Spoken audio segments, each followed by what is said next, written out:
제주의 다양한 소식을 전해드리는 뉴스 브리핑 순서입니다. 제주도가 오늘부터 다음 달 13일까지 2주 동안 제주형 사회적 거리두기 2단계를 적용합니다. 거리두기가 2단계로 오르면 어떤 것들이 달라지는지 정리해드립니다.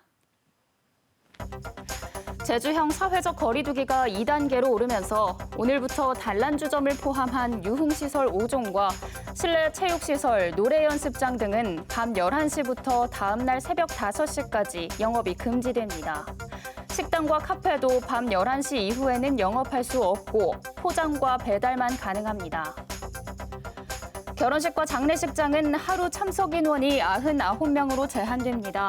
종교시설의 경우 정규 예배와 미사, 법회 등은 좌석수 20% 내 인원만 참여할 수 있고 이외 종교시설 주간 모임과 식사, 숙박은 모두 금지됩니다. 실내 공공체육시설은 전문 체육인과 전지훈련팀의 훈련 목적으로만 이용 가능하고 일반 도민은 사용할 수 없습니다. 대형 마트에서는 시식과 시음, 견본품 사용을 할 수 없고 이용객들은 휴식 공간을 이용할 수 없습니다. 5인 이상 사적 모임 금지는 그대로 유지되는데요.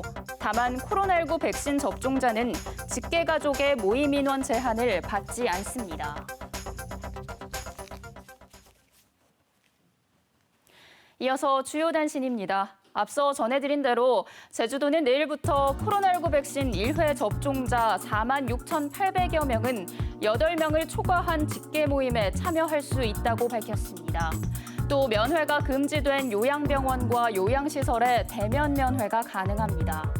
1회 이상 접종 노인의 경우 마을 복지관이나 경로당을 이용할 수 있으며 7월 1일부터는 1회 접종 후 2주가 지나면 야외에서 마스크를 하지 않아도 됩니다. 행사 참석차 제주를 찾은 이인영 통일부 장관은 오늘 제주도의회에서 민주당 소속 도의원들을 만나 제주도가 추진하는 남북교류 협력 사업들을 착실하게 뒷받침하겠다고 밝혔습니다. 이 장관은 제주의 감귤 보내기와 남북 평화 크루즈 사업, 한라 백두 교차 관광과 제주 포럼 북측 인사 초청 등 제주의 남북교류 사업을 뒷받침하겠다며 제주 역시 남북교류 협력의 새로운 장이 될 수 있도록 최선을 다해달라고 말했습니다. 제주도가 지난달 기준으로 건축 허가 면적을 조사한 결과 2,100여 동에 58만 8천여 제곱미터로 지난해 같은 기간보다 면적이 10% 감소한 것으로 나타났습니다. 용도별로는 주거용이 34%로 가장 크게 줄었는데 인구 증가폭 감소와 민간주택 수요 부진 등이 원인으로 분석됩니다.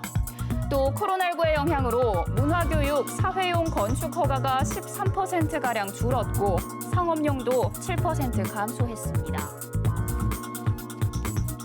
제주도의회 환경도시위원회는 내일 임시회에서 상수도 공급과 하수 처리, 학교 설립 계획 등이 미흡하다며 지난 4월 임시회에서 심사 보류됐던 오등봉과 중부공원 민간 특례 사업 환경영향평가서 협의 내용 동의안을 재상정해 심사할 예정입니다.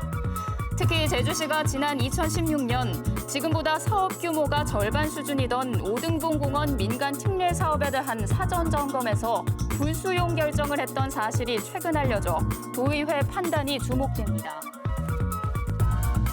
한라산 백록담 남서쪽 면적 200제곱미터가량의 암벽이 붕괴된 것으로 확인돼 제주도가 조사에 나섰습니다.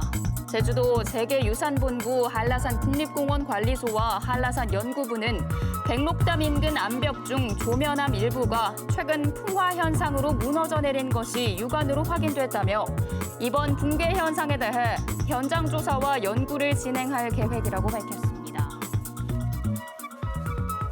제주지방법원 형사 2단독은 55살 여성에게 명예훼손죄 등을 물어 징역 2년을 선고하고 40시간의 성폭력 치료 프로그램 이수를 명령했습니다. 이 여성은 지난해 2월부터 7월까지 피해자 3명에게 100여 차례에 걸쳐 휴대전화 등으로 욕을 하거나 협박하고 성관계를 하거나 결혼을 약속했다며 허위 사실을 퍼뜨린 혐의 등으로 재판에 넘겨졌습니다.